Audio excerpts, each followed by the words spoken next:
Hi friends, welcome back to my channel. ಹೇಗಿದ್ದೀರಾ? ಎಲ್ಲರೂ ಆರಾಮಿದ್ದೀರಿ ಅಂದ್ಕೊಂಡಿದ್ದೀನಿ. ನಾವು ಆರಾಮಿದ್ದೀವಿ. ಬನ್ನಿ ಇವತ್ತಿನ ರೆಸಿಪಿ ಏನು ಅಂತ ನೋಡೋಣ. ಇವತ್ತಿನ ರೆಸಿಪಿ ಏನಪ್ಪ ಅಂತಂದರೆ ಪಾಲಕ್ ಪನ್ನೀರ್. ಬನ್ನಿ ಹೇಗೆ ಮಾಡೋದು ಅಂತ ನೋಡೋಣ. ರೆಸಿಪಿ ಸ್ಟಾರ್ಟ್ ಮಾಡೋಕ್ಕೂ ಮುಂಚೆನೇ ಎಲ್ಲ ಫ್ರೆಂಡ್ಸಲ್ಲೂ ಒಂದು ರಿಕ್ವೆಸ್ಟ್, ದಯವಿಟ್ಟು ಎಲ್ಲೂ ವಿಡಿಯೋ ಸ್ಕಿಪ್ ಮಾಡದೆ ಪೂರ್ತಿ ವಿಡಿಯೋನ ನೋಡಿ ಸಪೋರ್ಟ್ ಮಾಡಿ. ನಾನಿಲ್ಲಿ ಮೊದಲಿಗೆ ಸ್ವಲ್ಪ ನೀರು ಕುದಿಸಿ ಇಟ್ಕೊಂಡಿದ್ದೀನಿ. ಕುದ್ದಿರೋ ನೀರೊಳಗೆ ಪಾಲಕ್ ಸೊಪ್ಪನ್ನ ಹಾಕ್ಕೊಳ್ತಿದ್ದೀನಿ. ಇದನ್ನೇನು ಬೇಯಿಸ್ಕೊಳ್ಳೋ ಅವಶ್ಯಕತೆ ಇಲ್ಲ. ಬಿಸಿ ನೀರೊಳಗಡೆ ಹಾಕಿ ಅದನ್ನು ಬಾಡಿಸ್ಕೊಂಡು ತೆಕ್ಕೊಂಬಿಡಬೇಕು ಅಷ್ಟೇ. ನೋಡಿ, ಈ ಥರ ಬಾಡಿಸ್ಕೋಬೇಕು ಇದನ್ನು ಅಷ್ಟೇ. ಇವಾಗ ಪಾಲಕ್ ಸೊಪ್ಪನ್ನ ಒಂದು ಸೋಸೋದ್ರಲ್ಲಿ ನಾನು ತೆಕ್ಕೊಳ್ತಾ ಇದ್ದೀನಿ. ಇದನ್ನ ಇವಾಗ ನೀರಿಳಿಯೋಕ್ಕೆ ಬಿಟ್ಬಿಡಬೇಕು. ಇವಾಗ ಗ್ರೇವಿಗೆ ರೆಡಿ ಮಾಡ್ಕೊಳ್ಳೋಣ. ನಾನಿಲ್ಲೊಂದು ಬಳ್ಳಿ ಇಟ್ಕೊಂಡು ಅದರಲ್ಲಿ ಸ್ವಲ್ಪ ಬೆಣ್ಣೆ ಹಾಕ್ಕೊಂಡಿದ್ದೀನಿ. ಅದಕ್ಕೆ ನಾನಿಲ್ಲಿ ಒಂದು ದೊಡ್ಡ ಸೈಜು ಉಳ್ಳಾಗಡ್ಡಿ ಹೆಚ್ಕೊಂಡು ಅವನ್ನ ಹುರ್ಕೊಳ್ತಾ ಇದ್ದೀನಿ. ಖಾರಕ್ಕೆ ಎಷ್ಟು ಬೇಕೋ ಅಷ್ಟು ಹಸಿಮೆಣಸಿನ್ಕಾಯಿನ ಹಾಕ್ಕೊಳ್ತಿದ್ದೀನಿ. ಅದಕ್ಕೇನೆ ಒಂದು ಗೆಡ್ಡೆ ಬೆಳ್ಳುಳ್ಳಿನ ಹಾಕ್ಕೊಂಡು ಹುರ್ಕೊಳ್ತಿದ್ದೀನಿ. ಎಲ್ಲನೂ ಚೆನ್ನಾಗಿ ಫ್ರೈ ಮಾಡ್ಕೋಬೇಕು. ಅದಕ್ಕೇನೆ 2 ಹೆಚ್ಚಿರೋ ಟೊಮೆಟೊನ ಹಾಕ್ಕೊಳ್ತಿದ್ದೀನಿ. ಇದನ್ನು ಚೆನ್ನಾಗಿ ಮೆತ್ತಗಾಗೋವರೆಗೂ ಹುರ್ಕೊಂಡು ತಣ್ಣಗಾಗೋಕ್ಕೆ ಬಿಡಬೇಕು. ನೋಡಿ, ಸೊಪ್ಪು ತಣ್ಣಗಾಗಿದೆ ಇವಾಗ. ಮತ್ತು ಹುರಿದಿರೋ ಟೊಮೆಟೊ, ಈರುಳ್ಳಿ ಮತ್ತು ಮೆಣಸಿನ್ಕಾಯಿನೂ ಕೂಡ ತಣ್ಣಗಾಗಿದೆ. ಇವಾಗ ಇದನ್ನೆಲ್ಲ ಹಾಕ್ಕೊಂಡು ರುಬ್ಕೊಂಡು ಬರೋಣ. ರುಬ್ಬೋಕ್ಕೆ ಇವಾಗ 1 7 ಗೋಡಂಬಿನ ಹಾಕ್ಕೊಳ್ತೀನಿ. 1 ಇಂಚಷ್ಟು ಶುಂಠಿ ಹಾಕ್ಕೊಂಡಿದ್ದೀನಿ. ಹುರಿದಿಟ್ಕೊಂಡಿರೋ ಟೊಮೆಟೊ, ಉಳ್ಳಾಗಡ್ಡಿ, ಮೆಣಸಿನ್ಕಾಯಿ, ಬೆಳ್ಳುಳ್ಳಿ ಅದು ತಣ್ಣಗಾಗಿದೆ. ಅದನ್ನು ಕೂಡ ಹಾಕ್ಕೊಳ್ತಿದ್ದೀನಿ.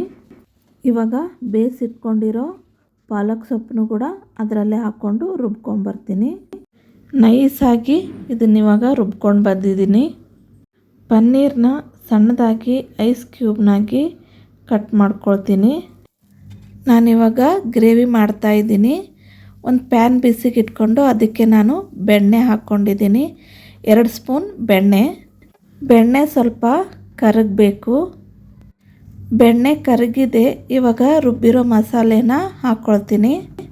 ಚೆನ್ನಾಗಿ ಇವಾಗ ಇದನ್ನು ಕೈ ಆಡಿಸಿ.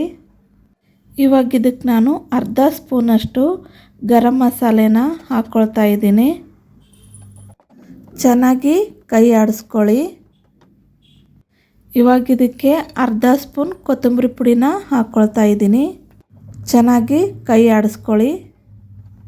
ನೆಕ್ಸ್ಟ್ ಇವಾಗ ರುಚಿಗೆ ತಕ್ಕಷ್ಟು ಉಪ್ಪನ್ನ ಹಾಕ್ಕೊಳ್ತಾ ಇದ್ದೀನಿ. ಇವಾಗ ಇದನ್ನು ಚೆನ್ನಾಗಿ ಕೈ ಆಡಿಸ್ಕೊಂಡು ನಿಮ್ಮ ಅಳತೆಗೆ ಎಷ್ಟು ಬೇಕೋ ಅಷ್ಟು ನೀರು ಹಾಕ್ಕೊಂಡು ಇದನ್ನು ಕುದಿಯೋಕ್ಕೆ ಬಿಟ್ಬಿಡಬೇಕು. ಒಂದು 10 ರಿಂದ 15 ನಿಮಿಷ. ನಿಮಗಿದು ತಿಕ್ಕಾಗಿ ಬೇಕಿದ್ದರೆ ಇಷ್ಟೇ ಸಾಕು. ಅಥವಾ ಸ್ವಲ್ಪ ತಳ್ಳಗೆ ಬೇಕಿದ್ದರೆ ಒಂಚೂರು ನೀರು ಹಾಕ್ಕೊಂಡು ಇದನ್ನು ಕಲಿಸ್ಕೊಳ್ಳಿ.